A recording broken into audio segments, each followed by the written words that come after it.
ಮತ್ತೆ ಎಲ್ಪಿಜಿ ದರ ಏರಿಕೆಯಾಗಿರುವುದು ಆಟೋ ಚಾಲಕರು ಕಂಗಾಲಾಗಿದ್ದಾರೆ. ಆಟೋ ಎಲ್ಪಿಜಿ ಸಿಎನ್ಜಿ ದರ 2 ತಿಂಗಳಿನಿಂದ ಭಾರಿ ಏರಿಕೆಯಾಗಿದೆ.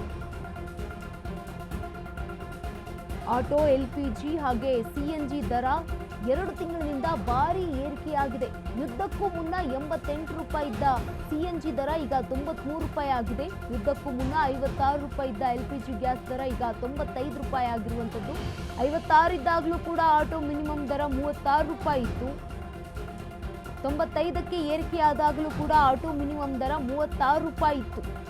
ಎಲ್ಲ ದರ ಏರಿಕೆಯಾದರೂ ಕೂಡ ಆಟೋ ದರ ಮಾತ್ರ 36 ರೂಪಾಯಿ ಕಂಟಿನ್ಯೂ ಮಾಡ್ಕೊಂಡು ಹೋಗಿತ್ತು. ಮತ್ತೆ ಎಲ್ಪಿಜಿ ದರ ಏರಿಕೆ ಆಟೋ ಚಾಲಕರು ಕಂಗಾಲಾಗಿದ್ದಾರೆ. ಆಟೋ ಎಲ್ಪಿಜಿ ಸಿಎನ್ಜಿ ದರ 2 ತಿಂಗಳಿನಿಂದ ಭಾರಿ ಏರಿಕೆಯಾಗಿದೆ.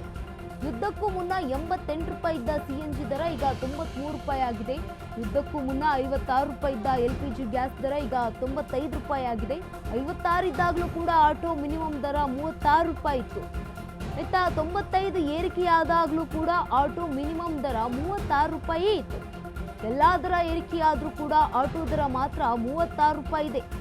ಯಾವಾಗ ಬೇಕಾದರೂ ಬದಲಾಗಬಹುದು.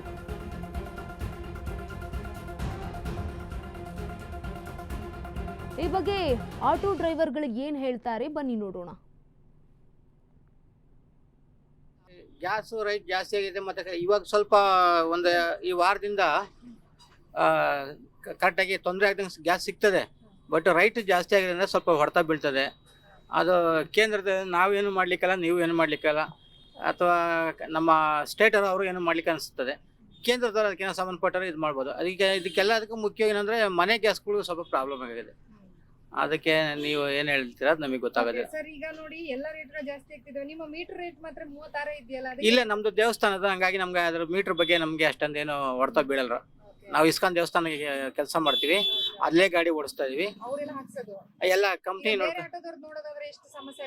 ಅವ್ರು ತುಂಬಾ ಸಮಸ್ಯೆ ಇದೆ ಮೇಡಮ್, ತುಂಬಾ ಸಮಸ್ಯೆ ಇದೆ. ಗ್ಯಾಸ್ ರೇಟ್ ಜಾಸ್ತಿ ಆಗಿದೆ. ಅದಕ್ಕಾಗಿ ನಮಗೆ ಬರ್ತಕ್ಕಂಥ ಪ್ಯಾಸೆಂಜರು 5 ರೂಪಾಯಿ ಜಾಸ್ತಿ ಕೇಳಿದ್ರೆ ಏನಕ್ಕೆ 5 ರೂಪಾಯಿ ಕೊಡ್ಬೇಕು ನಿಮ್ಗೆ ಅಂತಾರೆ. ಕೆಲವು ಸರಿ ಹಿಂಗೆ ಮಾತಿಗೆ ಜಾಸ್ತಿ ಆಗಿ ಜಗಳ ಆಗೋ ಸಮಯಕ್ಕೂ ಬರ್ತದೆ. ಎಲ್ಲರೂ ಒಂದೇ ಸಮಯಕ್ಕೆ ಬರಲ್ಲ. ಹಂಗಾಗಿ ಅವ್ರಿಗೆ ಸ್ವಲ್ಪ ಹೊಡ್ತಾ ಬಿದ್ದೇ ಬೀಳ್ತಾರೆ ಸರ್. ಎಲ್ಲಿ ಯಾರು ಮೀಟರ್ ಮೇಲೆ 1 ರೂಪಾಯಿ ಜಾಸ್ತಿ ಕೊಡಲ್ಲ. ಕೇಳ್ರನ್ನು ನಮ್ಮ ಮೇಲೆ ಕಿತ್ತಾಡ್ತಾ ಇರ್ತಾರೆ. ಹಿಂಗ್ ಜಾಸ್ತಿ ಆದ್ರೆ ನಮ್ದೇ ಅಲ್ವಾ ಲಾಸ್ ಆಗುತ್ತೆ. 36 ರೂಪಾಯಿ ಅಲ್ಲಿ ಐತೆ, ಇದು 95 ರೂಪಾಯಿ ಅಲ್ಲಿ ಐತೆ, 115 ರೂಪಾಯಿನೂ ಐತೆ. ಮುಂದ್ಗಡೆ ಗ್ಯಾಸ್ ಬಂಕ್ ಅಲ್ಲಿ ಒಂದೊಂದ್ ಕಡೆ 120 ರೂಪಾಯಿ ಐತೆ. ಎಲ್ಲಿಂದ ಸಂಪಾದನೆ ಅಂತೂ ಏನೂ ಆಗಲ್ಲ. ಇಲ್ಲಿ 10 ರೂಪಾಯಿ ಕೇಳ್ರೆ ಎಕ್ಸ್ಟ್ರಾ ಕಸ್ಟಮರ್ ಯಾರು ಕೊಡ್ತಾರೆ? ಯಾರು ಕೊಡಲ್ಲ 1 ರೂಪಾಯಿ ಎಕ್ಸ್ಟ್ರಾ. ನಾವು ಕೇಳ್ಬೇಕಂದ್ರೆ ಎಷ್ಟು ಮೀಟರ್ ಮೇಲೆ 36 ರೂಪಾಯಿ ಐತೆ, 36 ರೂಪಾಯಿ ಬಿಟ್ರೆ ಏನು ಕೊಡಲ್ಲ ಅವ್ರು. ಮೀಟರ್ ಮೇಲೆ ಯಾರಲ್ಲಿ ಕೊಡ್ತಾರೆ? 1 ರೂಪಾಯಿ ಜಾಸ್ತಿ ಕೇಳಿ ಕೊಡಲ್ಲ ಕಸ್ಟಮರ್. ನಮ್ದೇ ಎಲ್ಲ ಲಾಸ್ ಆಗೋದು. ಇವಾಗ ಏನಾದ್ರು ಸರ್ಕಾರ ಏನ್ ಮಾಡುತ್ತೆ ಅದ್ರ ಮೇಲೆ ಏನ್ ನಿರ್ಧಾರ ತೊಗೊಳಕಾಗುತ್ತೆ? ಏರಿಕೆ ಮಾಡಿದ್ರೇನೆ ಚೆನ್ನಾಗೈತಲ್ಲ. ನಮಗೂ ಹಿಂಗ್ ಗ್ಯಾಸ್ ಏರಿಕೆ ಐತೆ. 36 ರೂಪಾಯಿ ಅಲ್ಲಿ ಐತೆ ಗ್ಯಾಸ್ ಬಂಕ್ಗೂ. ಇವಾಗ ಎಷ್ಟೈತೆ? 95 ರೂಪಾಯಿ ಐತೆ. ಇವಾಗ ಅದಕ್ಕೆ ಎಷ್ಟೊಂದು ಸಂಬಂಧ ಐತೆ. 36 ರೂಪಾಯಿ ಇರುವಾಗ ಪರವಾಗಿದ್ದಿಲ್ಲ ನಮ್ಗೆ. 60 ರೂಪಾಯಿ ಇತ್ತು ಅವಾಗೂ ಪರವಾಗಿಲ್ಲ. ಇವಾಗ 95 ರೂಪಾಯಿ ಇದ್ರೆ 1 ಲೀಟರ್ ಇಲ್ಲಿಂದ ಹಾಕಿಸ್ಕೊಂಡು ಹೆಂಗ್ ಓಡಿಸಕ್ಕಾಗುತ್ತೆ? ಆಗಲ್ಲ. ಮೈಲೇಜು ಬರಲ್ಲ ಗಾಡಿಗಳು. ಒಂದೊಂದ್ ಕಡೆ ದುಕ್ಕೊಂಡು ಹೋದ್ರೇನು ಅವ್ರು ಹಾಕಲ್ಲ. ಗಾಡಿ ದುಕ್ಕೊಂಡ್ ಅಂತಾರೆ. ಪೆಟ್ರೋಲ್ ಕೂಡ ಹಾಕಲ್ಲ ಬಾಟ್ಲಲ್ಲಿ. ನೋಡಿದೀರಾ? ಇವಾಗ ಆಟೋಗ್ ದುಕ್ಕೊಂಡು ಹೋಗಕ್ಕಾಗುತ್ತಾ? ಒಬ್ನೇ ಪೆಟ್ರೋಲ್ಗೆ ಸ್ಟೀಲ್ ಕ್ಯಾನ್ ತಗೊಂಡ್ ಹೋಗಿ ಹಾಕಿ ಅಂತಾರೆ. ನನ್ನ ಫೋನಲ್ಲೇ ಐತೆ ವಿಡಿಯೋ, ಒಂದ್ ಕಡೆ ಹಿಡ್ದೀನಿ ಬಂಕೋರ್ಗೆ. ಆಟೋ ದುಕ್ಕೊಂಡು ಹೋಗಿ ಅಂದ್ರೆ ಹಂಸಲ್ ಒಬ್ಬ ದುಕ್ಕಾಗುತ್ತಾ? ಒಬ್ರು ಥ್ರೋನು ಮಾಡಲ್ಲ. ಎಷ್ಟೊಂದು ಕಷ್ಟ ಪಟ್ಟಿದ್ರಿ ಅಂದ್ರೆ ನಮ್ಗೆ ಅನುಭವ ಪಟ್ಟಿದ್ದೀರಿ ಗ್ಯಾಸ್ ಬಂಕ್ ಅಲ್ಲಿ ಅಂತೂ. ಇವಾಗ ಗ್ಯಾಸ್ ಇರೋದಕ್ಕೆ ಪರವಾಗಿಲ್ಲ. ಪೆಟ್ರೋಲ್ ಇಲ್ಲ ಇರೋನ್ ಏನ್ ಮಾಡ್ತಾನೆ? ಗ್ಯಾಸ್ ಬಂಕ್ವರ್ಗೂ ದುಕ್ಕೊಂಡು ಹೋಗ್ಬೇಕು. ಏನಿದೆ ಸರ್ಕಾರ ನಿರ್ಧಾರ ತಗೊಂಡ್ಬೇಕು. ಏನ್ ಗೊತ್ತಾ ಮೇಡಮ್, ಫಸ್ಟ್ ಏನಂದ್ರೆ ಪ್ರಾಬ್ಲಮ್ ಜಾಸ್ತಿ ಆಗ್ಬಿಟ್ಟಿದೆ ಮೇಡಮ್. ಇವಾಗ ಫಸ್ಟ್ ಪ್ರಾಬ್ಲಮ್ ಕಮ್ಮಿ ಇತ್ತು. ಕೆಲವ್ರು ಜನ ಬಡವ್ರು ಹಂಗೋ ಹಿಂಗೋ ಮಾಡ್ಕೊಂಡು ಹೋಗ್ತಿದ್ರು. ಇವಾಗ ಬಡವ್ರಿಗೂ ಹೆಲ್ಪ್ ಮಾಡಕ್ಕೆ ಆಗ್ತಿಲ್ಲ. ಎಲ್ಲೆಲ್ಲರೂ ಸ್ವಲ್ಪ ಮಧ್ಯ ರೋಡಲ್ಲಿ ನಿಂತ್ಕೊಂಡ್ಬಿಟ್ಟಿದ್ದಾರೆ ಬಡವ್ರು.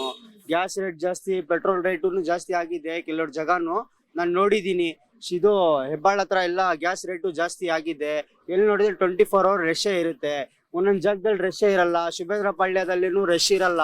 ಏನಕ್ಕಂದ್ರೆ ರೇಟ್ ಜಾಸ್ತಿ ಆಗ್ಬಿಟ್ಟೈತೆ ಅಂತ ಯಾರು ಬರ್ತಿಲ್ಲ. ಕೆಲವರು ಬಡವ್ರು ಅವ್ರು ಪಾಪ ಏನ್ ಮಾಡ್ತಾರೆ, ಹೊಟ್ಟೆ ಬಾಡಿಗೆ ಎಲ್ಲ ಅಲ್ಲಲ್ಲಿ ಗಾಡಿ ನಿಲ್ಸ್ಬಿಡ್ತಾರೆ. ಅವ್ರಿಗೆ ಏನಾದ್ರು ಒಂದ್ ತುಂಬಾ ಕಷ್ಟ ಇದೆ ಮ್ಯಾಮ್. ತುಂಬಾ ಕಷ್ಟ ಇದೆ. ಫಸ್ಟ್ 50 ರೂಪಾಯಿಗೆ 400 ರೂಪಾಯಿ ದುಡಿಯೋದು. ಈಗ 100 ರೂಪಾಯಿಗೆ 400 ರೂಪಾಯಿ ದುಡಿಯಕ್ಕಾಗ್ತಾ ಇಲ್ಲ.